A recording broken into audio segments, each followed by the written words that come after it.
Chapter 3. A Comedy Tonight. Once upon a time, Professor Bernice Summerfield woke up, stretched, and sang a single pure note. The stretch had brought on the singing. It was all because of the look of the day. Sunlight was dappling through leaves above her. Birds were cheeping. The air smelt of a summer morning. What had she been doing last night to end up here? Absently, she reached down for her glasses, and failed to find them. She rubbed her eyes, slapping all around her for the missing habitual object as she did so. She found grass. Roots. The roots of the, she looked up, old oak tree that she had been sleeping against. As student pranks went, this wasn't bad at all. If she had planned it, they would have brought her furniture out into this lovely bit of parkland as well, and probably left her in a nightshirt, rather than take the time and trouble to put her boots on. Her boots were on. She raised a knee to her chin. Not even her boots, actually. These were a pair of green ankle-length jobs, with the tops folded over in a sort of starfish design that Bernice could only describe as a boot cuff. Strange, but still within the bounds of Garland College mischief. The boots probably implied something in Tashwari culture, as did the golden tunic, rather fabulous puffy-sleeve shirt which she was keeping, serious tights, zero trousers, and a tiny tricorn hat. Bernice grinned to herself and settled back against the tree. It could have been far, far worse. She closed her eyes for a moment, enjoying the sunshine. Then she opened them again. She had remembered the previous night. "No, it couldn't!" she screamed. "I'm dead!" She leapt to her feet and slapped her hand to her mouth. Something had hit the ship. A missile. There had been a moment of impact, of being thrown against something hard. There had been, and this convinced her with a sudden lurch of her stomach, a moment of ending. A cut-off. A dislocation. It felt like it had been the moment of her death. And then nothing. Maybe some dreams? She'd woken here, so... She sniffed the air. Bernice had never entertained much in the way of religious belief. A bit of arty paganism when her friends had been into it, nothing that involved churches. There was no smell of burning flesh or brimstone. This place smelt great, in fact. Not hellish, although the costume might be the thin end of a wedge of hellish embarrassment. No, unless the first trick of hell was building up a little hope, this looked much more like heaven. Or reincarnation, there was always that. Maybe this place was as real as it looked, and she had been born again. Except that she still looked like herself, was 30-something still, and remembered everything about her previous existence. Ha! There was a heaven, and she'd got there without even trying. She looked up at the gloriously high blue sky and slapped her hands together, wondering where to begin. "Hello," she settled on. "I just wanted to say thanks very much, whatever sort of god you are. Or the goddess. Goodness, if it's you, I'm sorry for taking your name in vain all these years. It's very good of you to take me despite everything, and I now believe in you and will admit to any sins that you want to hear about and sort of throw myself on the mercy of the court and everything. Thank you for having me." She waited, expecting a response. When it came, it was from the other side of the meadow. "Hello." The voice was fruity and jolly, very clubbishly male and English. Bernice turned, rather worried, despite her bright smile, that God had turned out to be an Englishman after all. But the figure sitting on the stile, his hand on his chin, wasn't God. Or at least, if it was, everybody was completely wrong about every sort of religion. It was a cat in a hat. A 7-foot-tall, fully clothed cat in a vast cavalier hat with a peacock feather. The rest of his clothing comprised a big red coat with tails, that presumably concealed his own, another of those fabulous shirts, a dirty great scabbard, and a pair of big-thighed breeches. He was smiling at Bernice and striking a thoughtful pose. "I say," he continued, "I didn't expect you to be awake." "No," muttered Benny. "Neither did I." The man-cat leapt up from the stile and marched over to the oak tree. He did have a tail, Benny noticed, and it was swinging proudly to and fro. "Thought I'd leave you to get some kip, while I satisfied myself about breakfast." He grinned a predator's grin, behind which could be heard distant echoing twitters. "Indeed." Benny brushed down her doublet, wondering why she had come into this story in the middle. If she told this big cat that she wasn't whoever it thought she was, but was actually a dead person, would it still be as friendly? She decided to play it by ear. "So, what shall we do today?" "Well," the cat purred, putting its paw around her shoulder, "you had some very strange ideas about that last night." "I did?" "Oh, yes.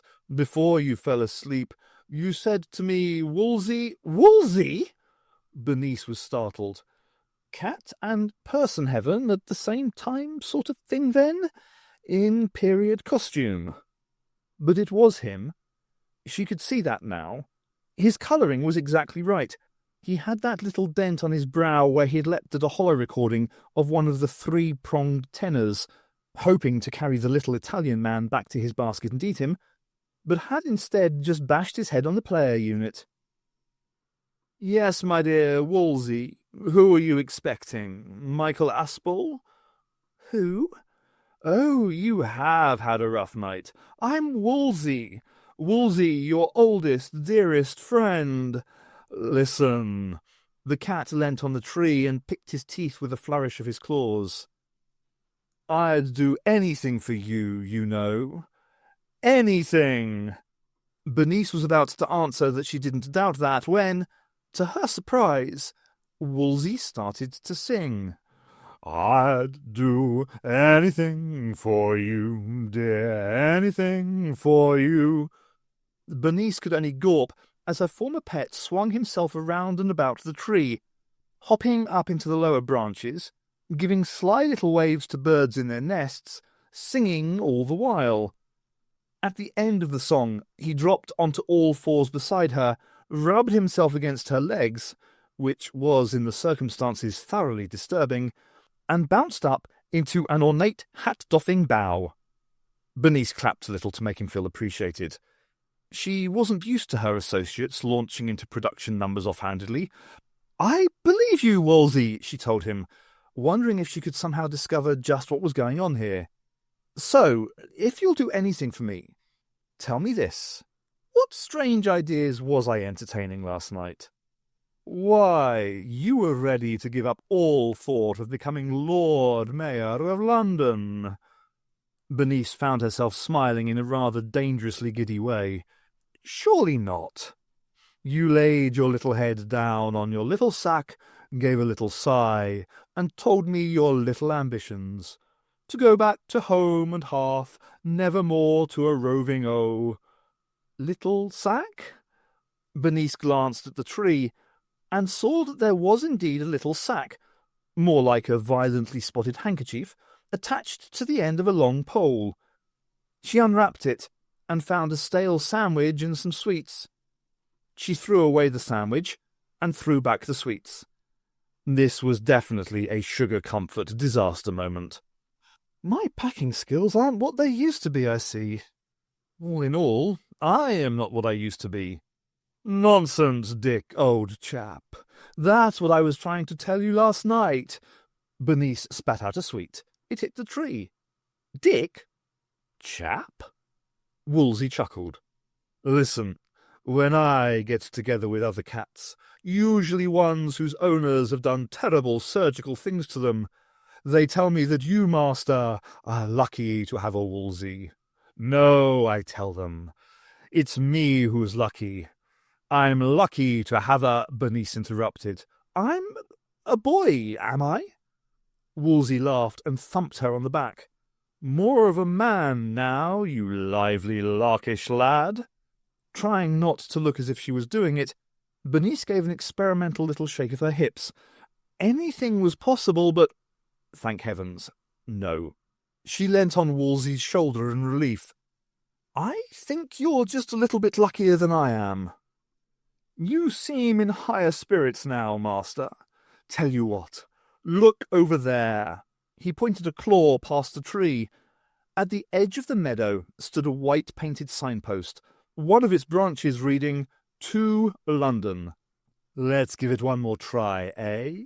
Let's turn back onto that road and prove that the streets of London are paved with gold." Bernice looked about her. Her afterlife was as inexplicable as her life had been. She felt somewhat cheated. "All right," she shrugged, "as long as you don't sing." Stokes hadn't been able to help but watch as the missile had homed in on the spacecraft above. He was hoping with all his heart that it would miss.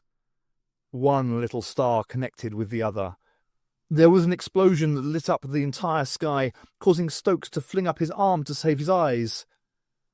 When he lowered it again, blinking away the sudden rush of tears, both stars were gone. Feeling weak at the chest and knees, all he could do was run, tripping across the sands, crying out until he stumbled into the camp of the academics. Everybody had gone to bed. All the tents were quiet. "The ship!" he yelled. "It's gone and got blown up!" Hetty opened the flap of her tent and gazed out at him calmly. "The ship," she corrected him, "has exploded." "Exploded?" Professor Otterbland, head of zero-interest philosophies, poked his head out of the tent. He was profoundly bald, with 3 blue lines tattooed around his head, making him a literal target for water bombs thrown from overhead walkways by his bored students. His shout caused the whole camp to wake up, and soon Stokes was surrounded by a gaggle of chattering academics, asking him questions and pointing up at the sky. "It's definitely not up there," said Professor Singh, theoretical physics, glancing between the sky and his watch, his hawk-like features growing worried. Singh habitually wore a high-collared jade jacket. Now he nervously closed the clip at the collar, as if anticipating future cold. "If the ship has been destroyed," Hetty began, "then what is to become of us?" "No interstellar communicator," muttered Professor Epstein. "No shipboard recycling facilities." He glanced at the large vegetable on a spit roast, which had been the centerpiece of the barbecue. "But we have rations." "We'll just have to wait it out," Otterbland agreed. "The university will realize that the Winton hasn't been in touch and send a rescue mission." "If the star doesn't blow up," Professor Owl reminded him. She glanced at Hetty. "I'm so sorry. I meant explode." Lucinda had sat down on the sofa, her hand to her mouth. "All of the crew of that ship, that charming Professor Candy, and that Bernice woman, they've all gone." "Yes," said the ancient Professor A.J. Blandish, history, nodding and sitting down beside Hetty, his white-whiskered face a picture of sadness. He hadn't yet changed from his stained tweeds, with leather patches on the elbows of his jacket. "I wonder if I shall get her rooms." "How dare you?" The ancient Professor A.J. Wagstaff, also history, waved his stick at Blandish. He was similarly whiskered and tweedy, but boasted a vast off-white moustache, witness to decades of snuff abuse. "I requested those rooms upon the day of my arrival at St. Oscar's." "Oh dear," murmured Professor Warrender. "I knew this was going to happen." "No, you didn't," Singh told him brusquely. "I did. I saw the whole thing in a dream." "Then why didn't you tell us about it?" Singh countered. "Then we could have done something." "I'm shy about revealing certain things." The large rodent looked at his feet. "I didn't want anybody to panic if I was wrong." "Oh, so it was your fear of ridicule against the deaths of everybody on board the ship," Singh sneered. "Are there any other dreams that you haven't told us about?" "Several," Warrender squeaked. His little nose curled downwards with worry. "And you wouldn't believe them either. Why? Singh visibly restrained himself from grabbing Warrinder and shaking him. Now, wait a moment. Stokes spread his arms wide, attempting to calm everybody down, himself included. We're only a week away from Della, so we should only have to survive here for about a month at the very most. I gather there's no great likelihood of the star exploding in that time, and we have food and provisions. Assuming the ship was destroyed by some ancient weapons system, and not a modern aggressor, we are in no danger. He smiled, feeling rather reassured. Besides, look at us.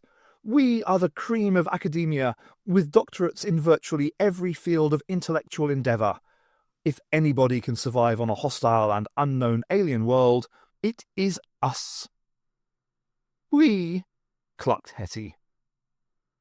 Something's up there, noted Otterbland. The others all looked up, killing off Stokes's last hopes of a round of applause for his oratory. Above them, a new mobile star had appeared, and it was getting brighter every second. Professor Janes, space vehicle recognition, stepped forward, rubbing his hands together.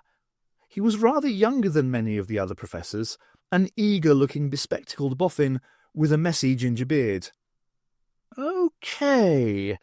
Now, first the bad news. It isn't the Winton. The crowd mumbled in disappointment. It's not a human ship, the colour of that exhaust. Oh man, this is intriguing. This baby isn't your usual spaceship. This is something special. James, tapping his chin, started to squint and gurn at the descending ship. Professor Owl took some of the other academics aside. Now, I gather it's the case, she began, that the missile that destroyed our ship came from down in the valley, that it was Perfecton technology. That's right, Stokes nodded. Extraordinary, giggled Professor Blandish. The Perfectons did not have, as far as I was aware, any space technology. Indeed, agreed Professor Wagstaff. You may have read my monograph on the subject. The presence of a missile capable of striking down a craft in orbit, that is anomalous to say the least. But there is no life on this planet, not anywhere, Owl emphasized. The first survey orbit made that point clear. So that missile was a working example of Perfecton technology, obeying some ancient order, the nature of which we just don't know. Now, there may well be other Perfecton spacecraft down in that valley. I really don't like the look of that star, and if this thing coming down doesn't turn out to be a rescue craft... I see what you mean, said Stokes. They all turned back to where Professor James was slapping his cheeks, walking in little circles and kneading the air with his fingers. I know this, I know this! What is that spacecraft? Above the camp, a green, circular vessel was descending, a complex squid-like design on its underbelly, its navigation lights already illuminating the tents, as the first draft of its engines started to flutter them. It's a pod, yeah? We can see it's been separated from another craft. But what sort of pod is it? Hello? Called Lucinda, waving up to it. Here we are. Stokes frowned, looking around the expectant faces of his fellow academics. Some of them were waving, some were clapping and cheering. But he had been part of the cutthroat world of art and design for far too long to take things so much on face value. Excuse me, he began, but could I raise the possibility that, rather than wave to this ship, we should be running from it? Everybody ignored him. The ship stopped overhead, and powerful spotlights shone down, catching the nearby spars of rock and moving across the sand towards the camp. The ship was obviously looking for somewhere to land. Got it! James slapped his hands together in glee. I knew I'd seen that design before. That... His beam froze into a sudden realization. Oh my God! And he sprinted off towards the towers of the city. The others looked at each other. Well, don't just stand there, bellowed Stokes. He knows something we don't. Run! The academics, at varying speeds, and with some grumbling, began to do so. From the informative record of recent Grell history. The Grell command deck pod landed on this strange and mysterious world, and, following a complete remote sensor survey, the Grell master ordered that the ramp be lowered and that he and his servitors descend to the planet's surface. Observation. The beings we observed have departed, the Grell Master noted, his mouth tentacles flexing as they absorbed and studied the components of the Perfecton atmosphere. It is possible that they fired the missile. Possibility receding, said a servitor, who was walking around what seemed to be the remains of a camp, watching a monitor on his datax. This is a temporary settlement, designed for exploration. New possibility. These beings were from the ship we attacked. Good possibility, the Grell Master agreed. A hoot came from the direction of the valley. 2 servitors were returning to the main party, carrying a macabre, multicolored sheet of canvas between them. As they approached, the Grell Master took a step back, swinging his axe up into a protective posture. "No, Master," one of the Grell holding the canvas hooted. "It is not dangerous, despite the smell. Possibility. It is a recording, primitive form, of the appearance of the valley from which the missile came." The Grell Master lowered his axe and put a tentacular finger to a spot on the canvas. Good fact. There is the missile. New possibility. That it is an example of the advanced technology of this world. New possibility. The ancient inhabitants of this world have survived and are still aggressive. We will scan through a way into the nearest conurbation and find facts. Find facts, chorused the Grell. Extract ends. Stokes and the others had arrived at the great doors of the Perfecton city to find Professor Janes already there, hiding behind a small rock and gibbering. "Janes, get a hold of yourself," Singh told him sternly. "What is that ship?" "The Grell," Janes panted, looking between the others in terror. "That's the command deck pod from a Grell data runner." "The Grell?" Stokes gasped. Everybody looked at him. Who are they, then? "Oh, you don't want to know." Professor Epstein put his hands on his head. "They appear several times in the Chelonian Chronicles. They're data pirates. They live for information, and they're ravenous about getting it." "They carry axes with data monitors," giggled Blandish, "and a spike on the end, which they use to break open skulls and suck data straight from the brain." "And they have these squiddy faces," winced Epstein. "We are sunk," Janes wailed. "This sucks. Game over, man." "Now wait." Stokes was once again surprised and rather worried to find himself cast as the voice of rationality amongst this group. If they couldn't do better than he could, then they really were in trouble. Why should they want to harm us? "For our information," Epstein told him. "They've destroyed whole planets in search of the most trivial facts." Singh spoke up. "Does anybody have any guns or other weapons?" The professors looked amongst each other. There was a shuffling and a silence. "Well, of course we don't," Lucinda finally murmured. "And what use would it be if we had? None of us can shoot." "I once won a ceramic ornament with an air rifle," said Wagstaff hopefully. Stokes sighed. "All right, so that isn't an option. If we can get into the Perfecton city, then we can hide there until help arrives. Bernice showed me these doors they were working on. Does anybody have any ideas about how to open them?" They all gazed up at the doors. They were big and golden, and half concealed by sand. They were covered with incomprehensible hieroglyphs. "Let us remove the sand," said Hetty. She took a teaspoon from her pocket, knelt carefully by the doors, and started, in a very small way, to dig. The others dived in and started hauling sand away with their hands. Professor Singh and Professor Farouk, mathematics, who was a muscular young prodigy in a turban, took a step back as the patterns on the door were revealed, clicking their tongues and rubbing their chins. "A puzzle in symbolic logic," murmured Farouk. "Indeed," said Singh. "Those 3 characters at the top are the first 3 in a series." "Of course not. They will be the key codes to a more complex message below." "What? Don't be ridiculous. It's as plain as ridiculous. You're the one who published that paper on collapsars that made us the laughingstock of—" "I maintain that my research was utterly valid, you—" "Stop!" Stokes bellowed. At the bottom of the door, A large circular marking had been revealed, with a depression at its centre. He stepped forward and pressed it. From deep inside the ground, a vast and ominous chime rang out. A moment later, shifting sand, the doors ground open. Stokes ushered the amazed academics inside. "Let's hope there's nobody home," he muttered.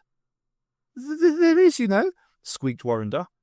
"And how would you know?" asked Singh. "Don't start," warned Stokes. When the last of the professors had entered, he followed them inside, taking a last look at the night-shrouded landscape before he stepped over the threshold. To his horror, the great doors rumbled closed behind him. Dame Candy was putting her washing on the line that fine sunny morning in front of her cottage on the edge of the woods. Even though she was worried about that useless son of hers, she couldn't help but hum a little song as she went about her work. Look at the size of those! She held up a vast pair of bloomers to the sunlight. "It looks like I'm sending a message to sailors." She pursed her lips and adjusted her hair for a moment. "Well, perhaps I am." From the woods came a sudden commotion, and Dame Candy turned to wag a scolding finger. "If that's that good-for-nothing son of mine, Jack, then he'd better have my cow with him." Out of the trees, however, stepped a party of goblins. They had faces made of tentacles and carried great axes. They were dressed in black tunics, capes, and breeches, with gleaming black thigh boots. "We have no cow," their leader gurgled. "We are the Grell." My giddy kippers," the dame gasped.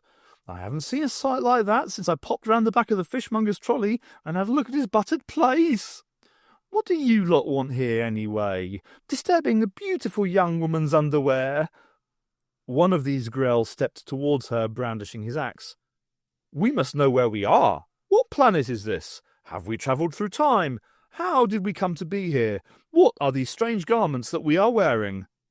The dame glanced ruefully at the axe that was poised at her throat. "Put it away. You could do someone a nasty with that. Look over there." "Where?" The Grell swung his head. Dame Candy ducked under the axe, grabbed her basket of washing, and flung it at the other Grell. As they were fighting off a variety of oversized brassiers and bloomers, she scampered past them, only to run straight into another of their kind emerging from the forest. With a whoop, she raised her hands and ran back the other way, ducking under a chop of the leading Grell's axe. She ran round and round her little cottage, the Grell running after her. The Grell leader stopped and instructed one of the others to stay put and wait for the woman on her next circuit and strike her with his axe. Then he continued his pursuit. The Grell with the axe stood poised as the old woman jogged around the cottage towards him, holding up her skirts, the Grell leader and the others in hot pursuit. With a whoop, the old woman slid under his axe, just as he swung it. The flat of it connected with the face of the Grell leader. He fell backwards, sending all those behind him falling backwards too. Dame Candy waved to them and ran off. "Bye-bye," she called as she left. From the informative record of recent Grell history. The new Grell master, holding his bruised-faced tentacles gently, turned to his servitor. "Question. Was I not elected by all of you as the most intelligent Grell present to be the acting Grell master until we understand the nature of this situation?" "Indeed, master," said the ashamed-looking Grell with the axe. "I am becoming aware that the election was not a very close contest." The Grell master reached out and squeezed the face tentacles of his errant servitor until the Grell's eyes boggled and his face went blue. Then he released them. He turned to the others. "Speculation. The technology here seems limited. It should be easy to conquer this place. Then we will use our knowledge to instruct the natives here in how to make us a spacecraft to return to Grellor. To implement this plan, we need more information about our situation. So find facts." "Find facts," chorused the booted and lace-collared Grell. Extract ends. Bernice and Wolsey had been walking along a paved road for some time now, and Bernice was trying to work out just what sort of road this was, archaeologically speaking. It owed something to the Roman, that was certain. It had the greatest camber she had ever seen, nearly a hump in the middle, and there was a medieval way in which the edges were marked by a solid brick border. But it was so clean. It looked as if it had been made that day, which was usually a property of societies advanced enough to employ nanotechnological cleaning agents. This was true of everything. Wolsey's clothes, her own costume, even the soles of her boots, all utterly clean. The colour was the other problem. Every brick of the road was bright yellow. No civilization in any part of the galaxy that Bernice had heard about had ever made its ordinary, everyday thoroughfare so garish. Therefore, this wasn't a place that worked by the laws of the real world. Bernice was dead. She was definitely dead, and worse than punishment or eternal bliss, she had ended up in a world that wasn't much of either. The Lord Mayor of London thing sounded promising, the payoff at the end of the game. But even that was nothing to do with spiritual enlightenment or supreme oneness.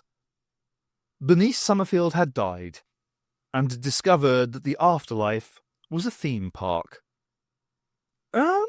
She said to Wolsey, choosing her words carefully, have you always been like you are? Oh, absolutely not, Wolsey purred. When I was a kitten, I was tremendously gauche and ugly. The runt of the litter, what? To achieve style such as mine requires years of experience, the rough and tumble of the world. But what are you saying, Dick? You knew me when I was young. Is this some sort of clever riddle? No, Bernice sighed, and steeled herself to tell him. Wolsey, you are my cat. Well, of course I'm your cat, Dick. Bernice stopped and grabbed Wolsey by the cuff. I'm not a boy, I'm a woman. Wolsey threw his head back and laughed. You are having an identity crisis, aren't you? Well, mistress, what would a woman be doing wearing clothes like these? Answer me that. Where are your... They're here. This tunic's just not particularly flattering. Your pointy hat, or your golden eye makeup, or your silver slippers. Bernice raised an eyebrow. What is this, the land of disco? No, this is England. England? England on Earth? Wolsey dropped down onto one knee beside Bernice. Young master, why are you talking in this dratted strange way? Has the journey made your mind wander? Let's rest. See, there's a cottage just over there. He pointed, and Bernice noted that indeed, some way off the road, in a little meadow of its own, there was. The sun was low on the horizon, and she suddenly felt very tired. She stretched and yawned. All right, let's hope it's a B&B. From the informative record of recent Grell history. The Grell on the surface of Perfecton had come to the great pair of golden doors. The Grell master and his lead servitor took a step back to look at the patterns on them, hooting and gurgling in concentration. Question. A puzzle in symbolic logic? Murmured the Grell master. Indeed, said the servitor. Possibility. Those three characters at the top are the first three in a series. Bad fact. They will be the key codes to a more complex message below. Bad fact, the servitor retorted. Bad fact? You cannot say bad fact to me. I am your master. The other Grell watched, as the two of them hotly contested the nature of the symbols on the doors, proud that their comrades should both be so aggressively engaged in their mission to further the cause of the Grell race. Extract ends. The cottage appeared to be empty. The door had been unlocked, and Bernice and Wolsey had wandered in, inspecting a scene of general neglect. It looked like squatters had occupied the place and then moved on, trashing the place before they'd left. Or maybe it was a student house. There was a pile of washing up in the sink, The curtains were still drawn. The air was full of must and damp. Bernice opened the door into what appeared to be a dormitory of some kind, with several beds lined up against the wall. Here there were drawers open everywhere, and the smell was even worse. Shouting out hellos brought no response. The place had definitely been abandoned, seemingly in a hurry. "I can't sleep here," Bernice told Woolsey, flopping down at the end of one of the beds. "Apart from anything else, the smell precludes a comfortable night's kip. I'm going to have to clean up." "Are you sure?" The cat was flexing his fingers in a particularly inviting heap of discarded pullovers. "Sounds too much like hard work to me." "Has to be done, though." Bernice pulled herself to her feet and headed for the kitchen. "Tidying up is in my blood. I'm the sort of person who does the washing up during the dinner party."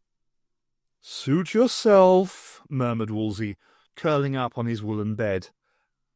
It was only when she was elbow-deep in suds in the kitchen sink, sluicing the inside of a teapot in which something was growing, that Bernice realised how utterly untrue that was. "What?" she cried out, stopping in mid-sluice. "I'm not the sort of person who does this sort of thing. I live amongst piles of rubbish. Or at least I would do if Joseph didn't clear it all up." She wiped her hand on a dishcloth and put one to her brow. For a moment there, it had been as if she'd been experiencing the effects of a mind-altering drug. A drudgery drug. She slapped herself a couple of times on the cheek. Then she pulled open the curtains above the sink and opened the window, intending to let in some fresh twilight air. Sitting on the window-sill was a little blue bird. It whistled gaily at Bernice. Two of its fellows joined it, and they twittered away in tune, seeming to smile at her. "That's it," Bernice decided. "I'm definitely on drugs." But before she could shoo them away, the birds flew into the house. Behind them came others, a whole flock of them, and squirrels and mice and voles and shrews and little unidentifiable possum things.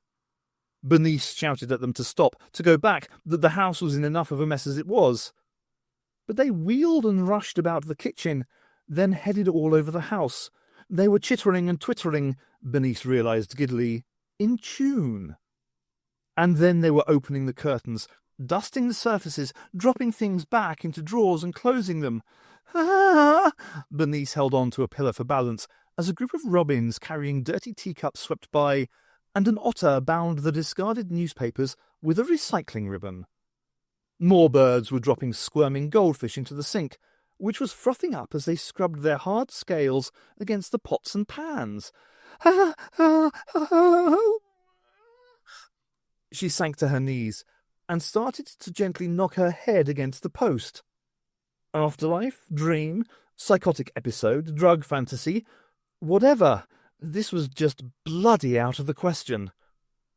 When she opened her eyes again, the process was nearly over.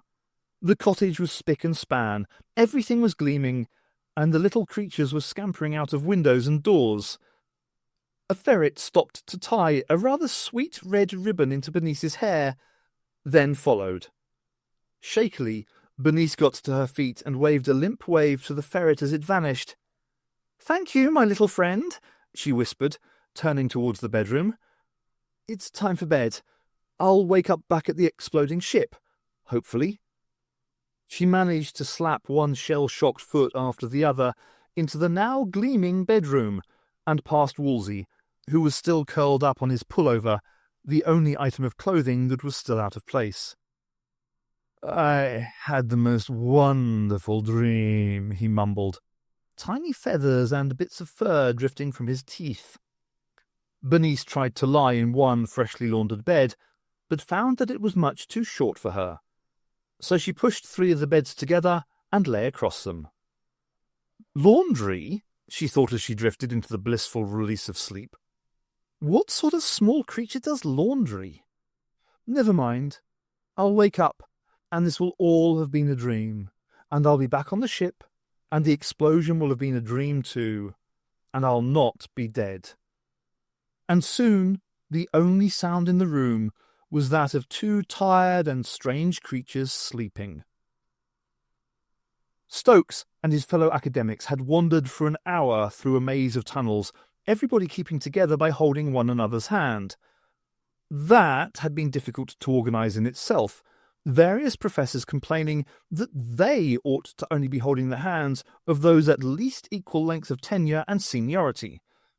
Then there was some talk of the relative importance of the arts and science, and where the so-called soft sciences might fit in to the hand-holding league table, until Stokes had a screaming fit that startled everybody into just holding the hand of the person next to them. There were light sources at intervals along the tunnels, strips of green fluorescence that ran along the ceiling. Stokes led the others through the corridors at random, hoping that nobody was going to stop off to examine anything.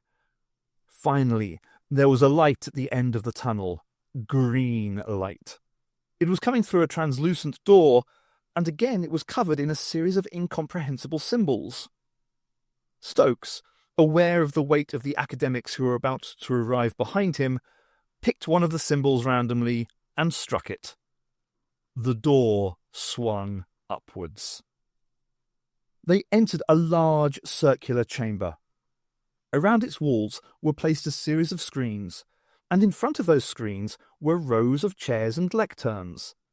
The academics filed in and, after the last one had entered, the door once more closed behind them.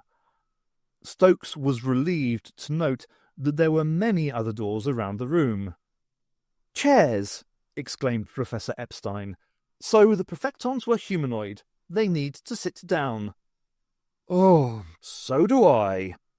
Stokes slumped into the first chair he came across, even though it was made of a translucent green material.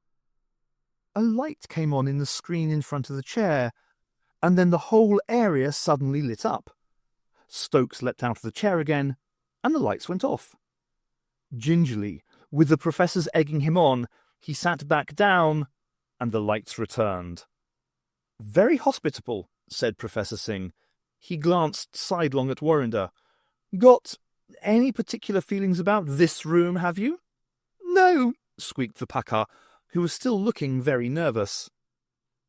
Stokes was about to venture the opinion that the chair lighting thing was just for convenience when something appeared on the screen in front of him.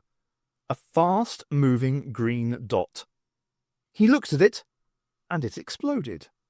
Then another appeared, and another, and another.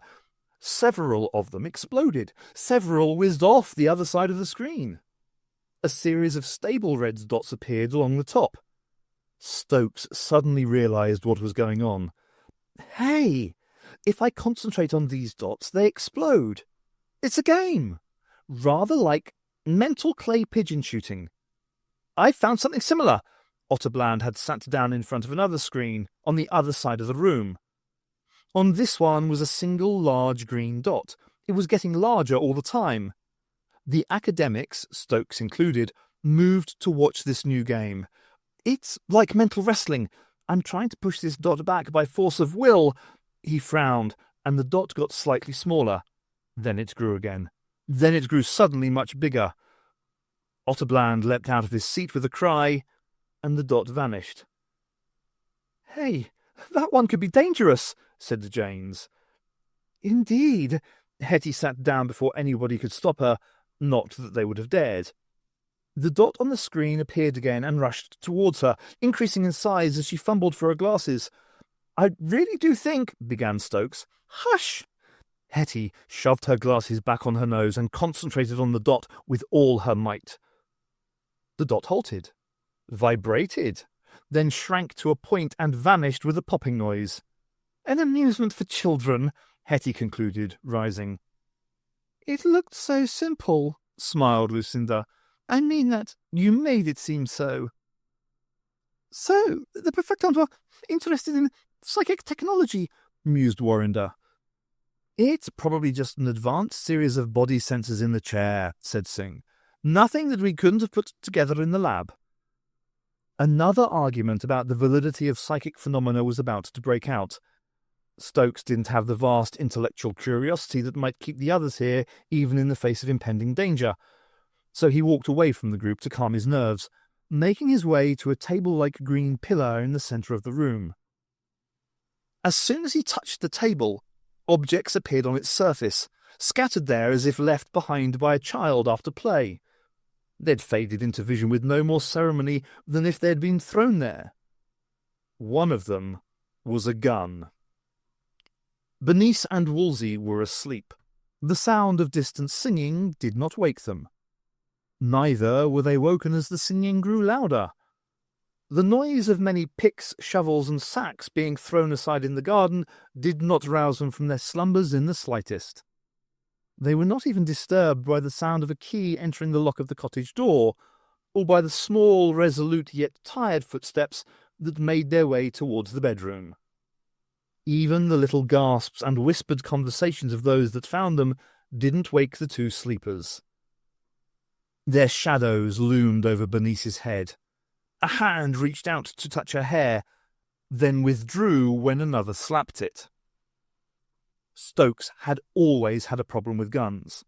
They were generally pointed at him by people who didn't understand the power and universality of art as their particular critique of his work. He had, on 2 occasions, been driven off a planet by mobs firing guns at him and, once, by a mob firing guns at his paintings. Still, this was a serious situation, and it demanded a serious response. He picked up the gun. It was shiny and silver, with a big green bulb at one end. It looked like a toy. It seemed far too light to kill anybody. He supposed Epstein would say that this meant the perfectons had had hands and fingers. On one side of the room, far away from everybody, on a divider between 2 of the screens, stood a green vase. Without telling anybody, in case he got it spectacularly wrong, Stokes aimed the gun at the vase. He squeezed the trigger. The vase vanished in a silent little burst of flame. The academics noticed that and, with cries of delight, ran over to him. "Jolly good," giggled Wagstaff. "You found us a weapon." "Yes," said Stokes. "Sorry." They were all startled when another of the screens glowed and was activated, and some of the professors ducked or dived behind their less valued colleagues, thinking that retaliation for the vase was in order. But instead, on the screen appeared the vase itself. Stokes was certain that it was the same one. It twisted and turned like a schematic from an architectural program. "Now that's a bit of a coincidence," murmured Singh. Stokes nervously fiddled with the green bulb on the butt of the gun, wondering why it was that the perfectons had thought it useful to display a picture of the object you'd just destroyed. On the screen, the vase suddenly elongated, flattened, then seemed to turn itself inside out, changing too fast to follow. Stokes let go of the bulb. The shape on the screen stayed as it was. There was a gasp from behind them. Hetty was pointing up at the ceiling. They all turned to look. From the round ceiling to the floor, a thin green line had been drawn. It ran diagonally across the room, and sparkled with a sort of glittering twilight of its own. It stopped just before it hit the floor. It stopped just before it hit the ceiling. It was simply there. Stokes found himself nervously fiddling with the gun again. The line shrank to a point, a little green star shining in mid-air. "Wild," whispered James. "I do believe that it's a pure point," said Otterbland. "We can only see it because of the radiation that it's giving off." "A point?" asked Stokes. "I don't get it." "Phrases you never hear," murmured Epstein. "A dot," Singh told him, clapping his hands together. "A place with no dimensions, no length, width, or depth. Such a point should be a singularity, the heart of a black hole. It should collapse and drag us all into it with its vast gravitational pull, but instead it just sits there twinkling." "Is that because it was made out of a vase?" asked Stokes. "Made out of—" Singh frowned at him. "You mean you think there's some connection between what we saw on the screen and—" "They're both the same colour, and they're both controlled by this gun. Watch." Stokes gave the knob a good solid twist to the right. The dot vanished. "You dolt!" Singh cried out. "That was the most important physical discovery in centuries." Stokes drew himself up to his full height. "Perhaps. But I don't think that was what the perfectons thought. This device isn't made for physics experiments, Professor. He tapped the gun proudly. This device is a tool of art. Bernice was dreaming. She dreamt of when she was very young, in the house of her mother and father, before her world was invaded by aliens and she was sent away to the academy. There had been a green vase on a table beside her bed. It had glowed slightly at night, and Bernice had found the glow restful and sweet, a fairy light.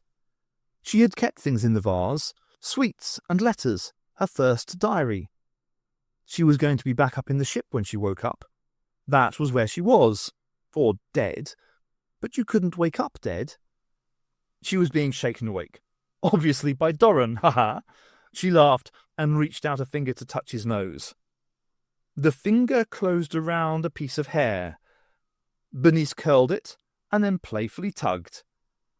The resulting bellow made her sit up in shock, wakefulness thumping her head against the wall of the cottage.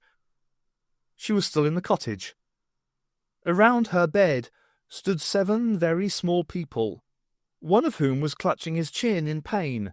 "For that," he snarled, whipping a sword from his belt, "you die, human scum!"